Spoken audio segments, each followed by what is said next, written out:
would see in others. So we see that there's risk involved in this business plan, but given the opportunity that's in front of us, it's a risk we're willing to take, and we have confidence in the proposers in front of us, and we have confidence in the area utilizing this bike shop over the number of years.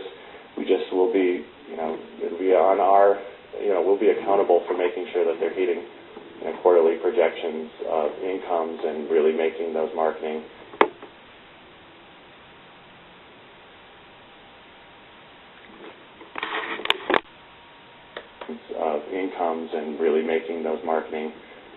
plans work, so that we are seeing people who live in the area that do bike or that want to bike use that as their primary location for biking and walking at least.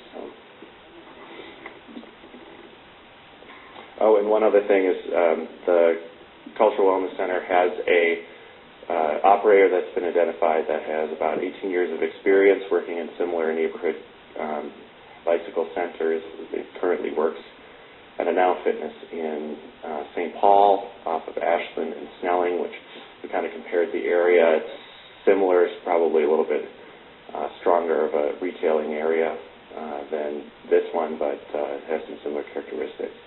And that person will be, putting 100% of his time towards this initiative, which I think is very important with startups. As you know, Councilmember Tuthill, the entrepreneur is really critical to the success of a business and implementing a business plan.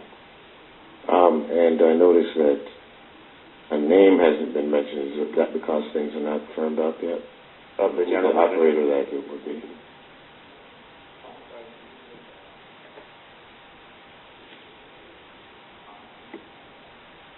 F-A-R-R.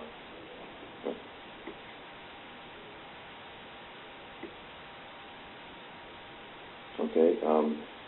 Councilmember Hofstad, did you have a question for me? No, actually, I had a question. I think there was a question asked by... okay, let me just make sure sure. if anybody has a question for Mr. Hanson. I think I had something in my mind. Let's see if I can retrieve it here. Don't go far. Okay. All right, Councilmember Hofstad. Yes. Thank you, Mr. Chair. I think Ms. Klingel had asked what kinds of questions we had regarding additional information. I didn't know, Ms. Klingel, if the market analysis was part of the application in the financial background. I'm not certain, given the individuals who are supporting and submitted the proposal, how much of their own assets or they have is part of this proposal. Mr. Chair, Councilmember Hofstad, the market analysis that Eric referenced that they completed prior to the RFP being released is included as an appendix in the RFP, so you will see that information. It's a very informative document that talks about bike shops in general and what we would expect from a bike walk center in North Minneapolis. As well, in addition to some other materials that the applicants were supposed to provide, they were asked to list out a very detailed budget, including what they would be asking for from our grant funding and what they would be providing as in-kind or donated support in terms of actually running the bike walk center, and then in terms of what they would be putting in to build out the space, whatever was needed to do that. Does that answer your second question? Well, I think it doesn't give me the dollar amount. I'm interested in what the source of the dollars that they would be adding. Is it their own personal assets that they'd be adding? Do they have a small business loan? Just exactly how would they fund their portion of this strategy? Mr. Chair, Councilmember Hofstad, I don't have the specific dollar amounts, but we can certainly include as much information as we have from the proposal and perhaps request some additional details from the Cultural Wellness Center to answer those questions. Thank you. Okay, Councilmember Johnson. Thank you, Mr. Chair. And Councilmember Gordon got my thought that I lost for a minute about the existing bike center that we have at the Midtown. What has been, did Mr. Flom give you how is he doing? And how long has he been in operation? I'm trying to think if we have he's a renter there, I think. I forget anyway exactly what the relation. But that would be helpful too. If you get us that information, like just a note from Mr. Flom about how he's performing and how long he's been in business and that sort of thing, and that would be helpful. Mr. Chair, Councilmember Johnson, Don Flum in the Public Works Department was instrumental in getting it started. I'm not sure what his relationship is with it now, but I can ask him to provide some information on how the business was started up and how it's operating now. And is he performing? I mean, there must have been some kind of an analysis done when he was chosen as a vendor in that proposal in South Minneapolis. What kind of information did we have about him? How has he performed up to expectations? Because he was probably in the same sort of a situation.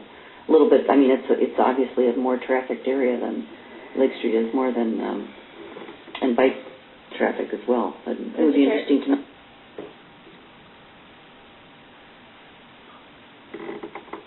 Don Flum is not actually the manager who operates the center. Right, I know that. Okay. Yep. But I'd like to know what the relationship, maybe sure. what we have with this person that's in the Midtown Exchange or Midtown Bike Center. I'm just going to remind everybody that we put $300,000 in city funds, and I think there was actually some federal funds in that too. It's way more than what we're talking about here. And the $300,000 of city funds came from excess unspent dollars from the Humboldt Greenway. So I wasn't happy about that. But anyway, just some historical stuff about how we came to that decision from Mr. Flom I think would be helpful, and I'm sure we must have some accounting as to how this person that's operating that center is doing. Thank you. Councilmember Gordon. I was interested in how much public money actually went into that, and it's Freewheel Bike Shop actually that is operating that, and it's their second location. They have another location that's in the second ward in Cedar Riverside, so I know that well. So just to clarify, who's operating that? And I'm not sure, but I think they might also be partnering with Peace Coffee. I'm not sure who's providing their coffee. But Peace Coffee is actually another well-established business that's in South Minneapolis, although they've mostly been doing wholesale coffee roasting, and they only have one little retail outlet somewhere else. But and I think the fact that money maybe came from the north side to help something down there. I think it's time now that we get a bike to walk center up there in North Minneapolis, and it's your due. And so I'm looking forward to when we can do that, and when I can go up there and get my next flat tire fixed. I can arrange a flat tire. But, we have a motion now to postpone this item one cycle for its natural cycle versus an accelerated cycle. And to that motion, I'd just like to thank all of those who have been involved. Clearly, there's a lot of skittishness on the committee for a coffee shop. You know, we've lost a couple over the last few years after trying to save them a couple of times. And then for a bike shop, which is, we all understand, while we want it, it's a worthy risk. It is an unproven entity in North Minneapolis, and we want to make sure whoever does it can hang in there for as long as it takes, and give this thing as good a shot as possible to make it. So if you provide all that information, the committee members will have enough information to feel comfortable. Thank the folks who are coming down from the Wellness Center, and for all the staff. We do understand or observe your enthusiasm.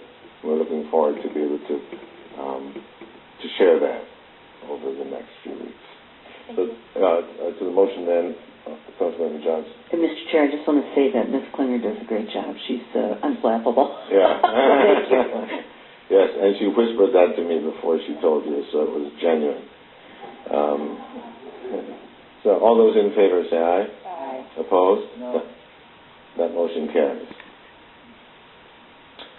We'll now take up item number